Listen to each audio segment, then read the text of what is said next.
This week, it's the Xbox One's turn to shine. We're rounding up all the reviews of the games and the system to give you a good idea of what you should be looking forward to. This is the G-Cube Show.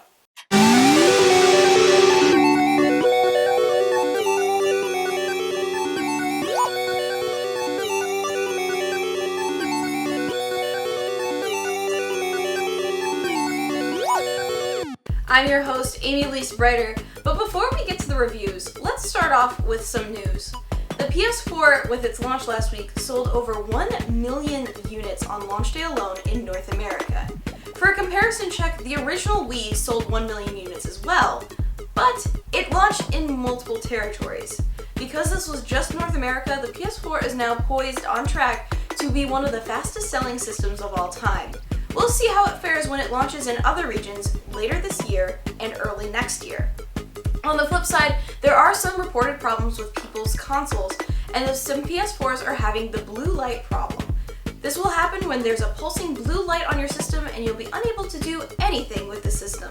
This is a problem that you're going to have to send your console back to Sony, so hopefully this gets remedied in the near future.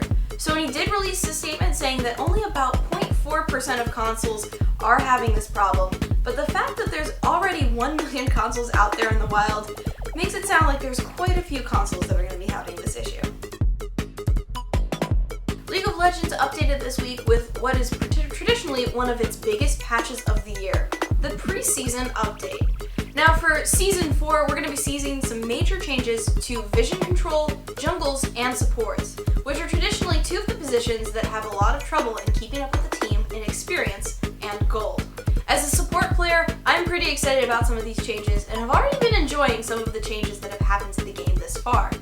I'm going to not have to worry about so much control of making sure I have wards on me all the time, though I still will, but I'm going to have a lot of extra help from the team and be able to keep up with everyone because I have a couple additional things that will help me get a little extra gold so I can buy the things I want. It's going to be a pretty good patch, and yes, there's going to be some adjustment involved, but it's going to be really interesting to see how this preseason patch is going to evolve the game. Now let's get into the meat of today's episode, the Xbox One reviews. Starting off is Forza Motorsport 5, which brings me quite a few memories because the original Forza Motorsport was one of my first games on the original Xbox. Now, in its fifth iteration, critics are tending to agree that it's a pretty fantastic game. On the high end, we had Polygon giving the game a 9 out of 10, saying that it encourages players to learn and immerse themselves in car culture, which is especially helped by the voiceovers provided by the host of UK's Top Gear, which introduce a lot of the cars, tracks, and competitions you'll be competing in. On the flip side, you'll have your friends' drive cars, which are going to be sometimes frustrating, and they'll be your competitors throughout the entire game. These will be extremely aggressive at times, and they'll play pretty much like humans. On the flip side, we had Joystick giving the game a 4 out of 5, saying that the cloud drivers are both a blessing and a curse, but the presentation and controls of the game are absolutely fantastic.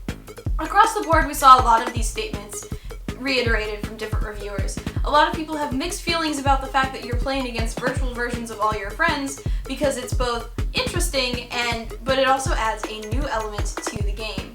On the flip side, we did have a lot of complaints about the fact that Forza Motorsport doesn't have nearly the full roster of cars and tracks that a lot of past games have, but the ones that are there seem to deserve their spots. Our next game is action-adventure brawler Rise: Son of Rome.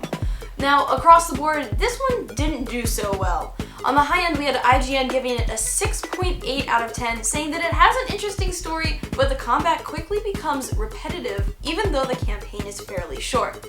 And it's a very hard campaign to fail. Even when you go to execute one of the executions that the game has, you can stop pressing buttons and it will still go through. But it is a very beautiful game to watch. On the flip side, we had GameSpot giving it a 4 out of 10, which agrees on the beauty of the game and seems to really enjoy the animations and graphics that are capable on the Xbox One, but the game's focus on combat is ultimately its downfall because it just simply lacks depth and quickly loses your interest. Across the board, we saw a lot of these complaints where Rise is beautiful, you saw a lot of interesting facial expressions, and the game almost jumps the uncanny valley. However, on the flip side, the combat, aka the focus of the game, simply falls flat. Next is Killer Instinct, a fighting game that originally made its debut on consoles back in 1995. Now it is back on Xbox One as both a free-to-play version, which automatically unlocks one character but requires you to pay to unlock the rest, and a full version that gives you all your characters right off the bat. On the high end, we had IGN giving it an 8.4 out of 10, saying that despite the lack of characters, the game has a lot to offer. It has some great training modes that will teach people the basics of just about any fighting game, and it has a very flashy and fun combat system. On the low end, we had Joystick with a 3 out of 5, saying that it is a sound and fun fighter, but is a little bit shallow, especially due to the lack of characters, needs more to do, and hopefully this will come down the line as the game updates and expands, which it has already said it is planning on doing.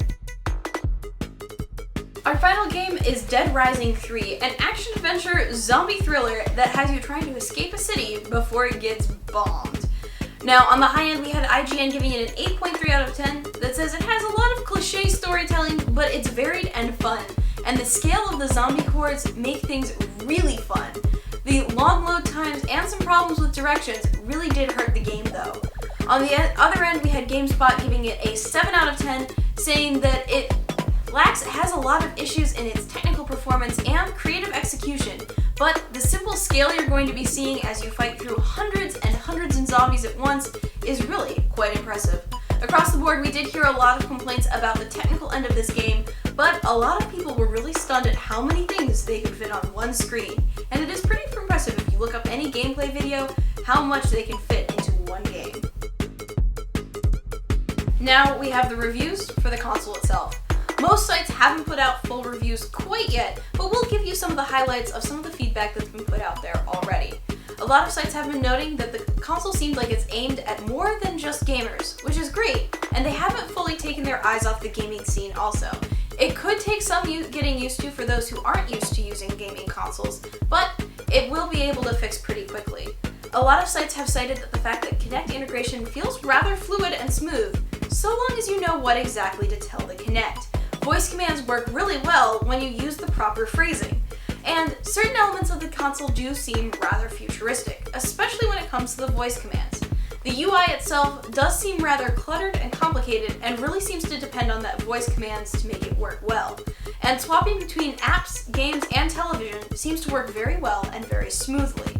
Across the board, it seems that the Xbox One seems pretty well accepted and it seems to be working very well. A lot of people have been saying that Microsoft really seems that this generation of consoles is well prepared for future.